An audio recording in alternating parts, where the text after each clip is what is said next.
Meeting press meet పెట్టడం ముఖ్య కారణం మన జిల్లా అధ్యక్షుడు పాఠశాల రామగోపాల్ అధ్యక్షతన కానిమ్మడలు రైతులు అందరం కలిసి మూకుమ్మడితో మాకు జరిగే ఇబ్బందిని గురించి జరుపుకోవడానికి చెప్పడం జరిగింది.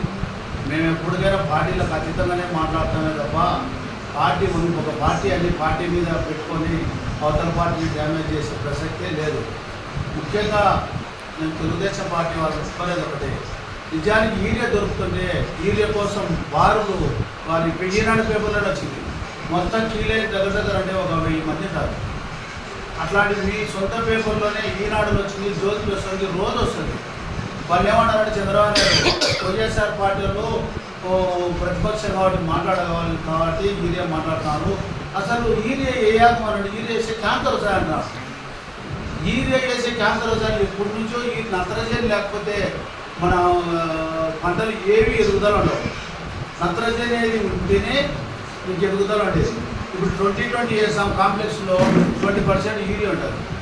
కాబట్టి 2020లో 20% తోడుగా ఒక మూట యూరియా కలిపినామంటే చాలా బ్రహ్మాండంగా వస్తుంది. నత్రజని లేకుండా ఏ పంటలు పండవు. నత్రజని ఇంపార్టెంట్. రిపోర్టర్స్ కూడా మీకు అందరికీ తెలుసు. మేమేదో వైఎస్ఆర్ పార్టీలు అన్నాం, తెలుగుదేశం వైఎస్ఆర్ పార్టీలు అంటే ఎలక్షన్లప్పుడు ఏదో కాళ్ళు గడుపులో పట్టుకొని ఓట్లు వేపించుకుంటాం తప్ప ఇప్పుడు నుంచి డ్యామేజ్ చేసే ఓట్లు మాకేసారా. కానీ ఈరోజు యూరియా కొండదూడులో కానీ ఏడ కానీ యూరియా కావాలా ఒక 5 బస్తాలు ఇప్పిరెడ్డి మేము చదువుకుంటాం, కలుపు మందు చదువుకుంటాం. ఒక్క మూట ఇవ్వమని ఎంతమంది రైతులు అడిగిన రోజు ఉంది. నేను ముఖ్యంగా అంటే ఇది పార్టీ పరంగా కాదు, నేను యూరియానే తక్కువ వాడతాను.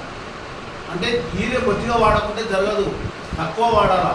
యూరియా అయితే చంద్రబాబు నాయుడు చెప్పినట్టు తక్కువనే వాడాలి యూరియా. కానీ మరి ఇంత అతి తక్కువ వాడితే అసలు పనికిరాదు.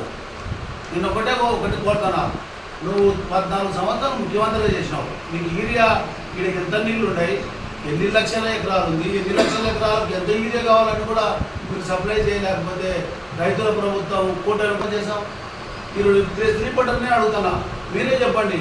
మేము మాట్లాడే దాంట్లో ఏదైనా తప్పు ఉంటే అన్న ఇది తప్పు నేను చెప్పండి, మేము ఒప్పుకుంటాం. పంటలకైతే గిట్టుబాటు ధరే లేదు. వరి 1000 రూపాయలకు ఎప్పుడన్నా అమ్మిన కాలం ఉందా? తెలుగుదేశం కూటమి ప్రభుత్వం వచ్చిన తర్వాత 1000 రూపాయలకు అమ్ముకున్నాను. 1000 రూపాయలకు అమ్ముకుంటే అసలు కూడా కాదది, లాస్లోనే ఉంటాం. మేము కోరేది ఒకటే, మేము పార్టీలకు అయితే కాదు, మా ఎలక్షన్లు వచ్చినప్పుడు కాళ్ళు కడుపులు కొడుతున్నాను ప్రజలతో ఓట్లు వేయించుకుంటాం తప్ప మీ మీద తప్పుడు ప్రచారం చేయడం అనేది మాకు ఇష్టం ఉండదు. కాబట్టి మీరు ఒకటి పంటకు గిట్టుబాటు ధర లేదు. ఈరోజు ఉచిత బస్సు అని ఇచ్చినావు, మంచిదే, చంద్రబాబు థ్యాంక్స్. కానీ అరకొర బస్సులు ఇచ్చి చెప్పులతో కొట్టుకుంటున్నారు ఆడళ్ళు మొగోళ్ళు ఆడళ్ళు. ఆ వీడియోలు చూస్తుంటే ఇప్పుడు ఉచిత బస్సు అన్నావు, పూర్తిగా బస్సులు పూర్తిగా ఇచ్చే కదా, ఫుల్గా అసలు ఆటోల మీద మొగలు కూర్చుంటారు. మొగలు ఏం చేస్తారు, టికెట్ కొని కూర్చుంటారు. ఆటోలు ఏం చేస్తారు, టికెట్ లేకుండా వాళ్ళు కూర్చుంటారు. ఇప్పుడు నువ్వు ఇస్తున్నావు, ఇప్పుడు గ్యాస్ ఇచ్చినావు, గ్యాస్ అన్నావు, గ్యాస్ ఒకటి ఇచ్చినావు, 1 నెల నుంచి అయిపోయాను. నువ్వు చేసే పని అంత ఏంటంటే ఫస్ట్ నుంచి నువ్వేం చేస్తున్నాడు. ఇంకోటి 14 సంవత్సరాలన్నా అతనికి ఇండివిజువల్ పనేది. ఇప్పుడు బీజేపీ ఒక దిక్కు, జనసేన ఒక దిక్కు కూర్చొని ఏం చేయలేకుండా ఉన్నాడు. మీరు చేసేది ఏంటంటే పోలీసులను పెట్టుకొని ఏమన్నా మాట్లాడితే తీసుకుపోయి లోపల పెట్టడం. ముందు ఫస్ట్ పెద్దలు లోపల పెట్టినాడు, చిన్నోళ్ళు మాట్లాడాలంటే మాట్లాడలేకున్నారు. రేపు లోకల్ పార్టీ ఎన్నికలలో ప్రజలు బుద్ధి చెప్తారు ఖచ్చితంగా. మీరు ఎందుకు చెప్తానా అంటే మీకోసమే చెప్తాను.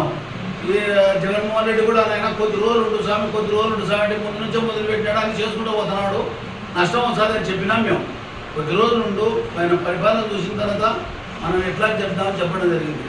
ఇంకో విషయం ఏమంటే ముఖ్యంగా యూరియాతో మాత్రం చాలా ఇబ్బంది పడుతున్నారు. దీని మీద తెలుగుదేశం నాయకులు తీసుకొని యూరియా మాత్రం సప్లై చేయాల్సిందిగా కోరుతూ ఈ అవకాశం ఇచ్చిన మీకు అందరికీ 9వ తారీఖు ఆర్డీఓ ఆఫీస్ దగ్గర రామగోపాల్ అధ్యక్షతన నిరసన తెలపాలనుకున్నాం మేము. కాబట్టి అందరూ మన కాన్ఫరెన్స్ నుంచి పెద్ద ఎత్తున రైతులు చేసే తప్పిదే. ఏదైనా నిరసన తెలిపినప్పుడు జనం వస్తే ఆడ మన నిరసన విలువట్టాలి. జనాన్ని అటో చేతి వెళ్ళిపోయేది. కాబట్టి అందరూ వచ్చి దాన్ని ఖచ్చితంగా సక్సెస్ చేయాలని కోరుకుంటున్నాం.